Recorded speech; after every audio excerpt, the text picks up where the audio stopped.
Hey guys, so we are back with another word, and today we are talking about empowerment over enabling. Okay, so the Holy Spirit was ministering to me today about how sometimes we can stand in the way of people learning their lessons. And, if you're a parent, if you're a mother especially, let me say mothers, okay? We're guilty of this. We want to spare our children from all hurt and harm, especially when we know better, right? But how many times have you heard, you tell somebody that don't touch that stove, it's hot.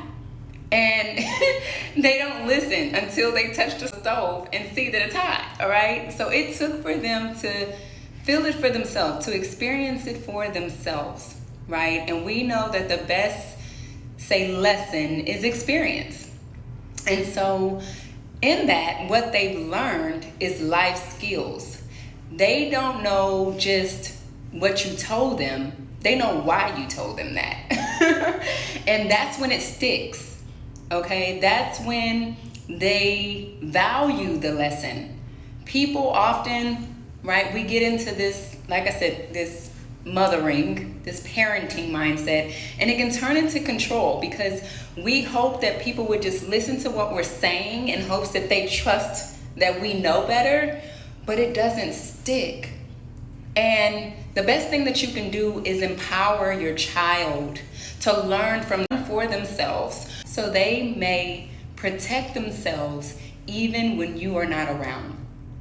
So they know how to survive even when you are not around. Okay? That's the effects of empowerment, allowing them to learn lessons for themselves. Enabling looks like, don't touch that, let me do it for you, let me give you a way out, interrupting their lesson, interrupting their karma, interrupting. It's one thing to intercede in spirit, meaning which to pray for them.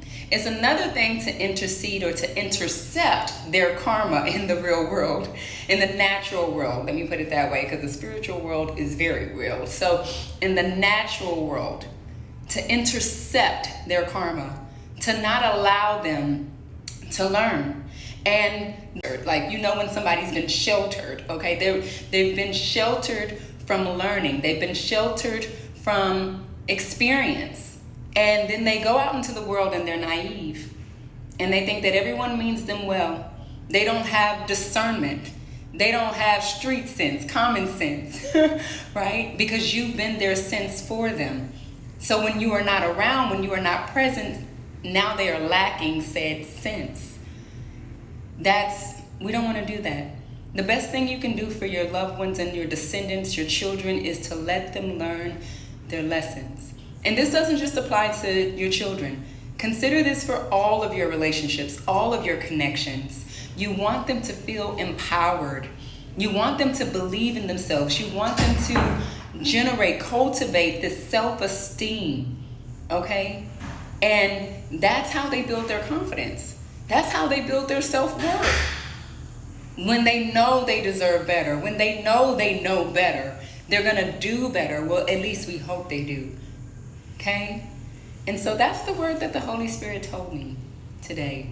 Focus more on empowerment and less on enabling, because that's when we stop the cycle. That's when we break a cycle. We're undoing what's been done all these years.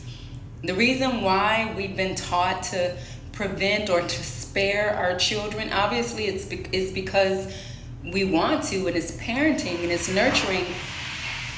There's another side to that.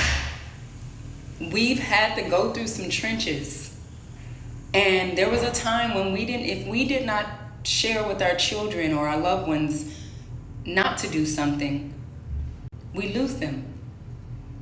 And we've been traumatized from that. The fear of loss. The fear of loss.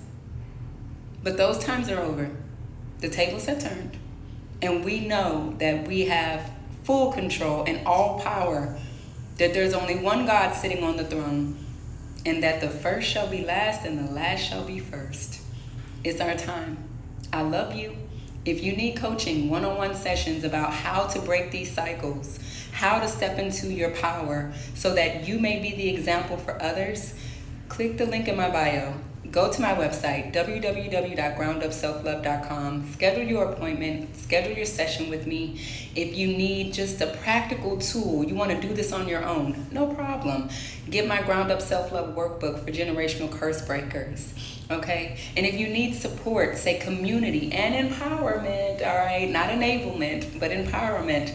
Join my PBF VIP community. It's only for my ladies, but hear me out. It's better when you're a tribe. You don't have to be an island, all right? Us women were made, or it's in our nature rather, to collab, not to compete. That's masculinity. And so if you want collaboration, if you want partnership, if you want to feel nurtured in support of your self-love journey, join us. I'll see you there.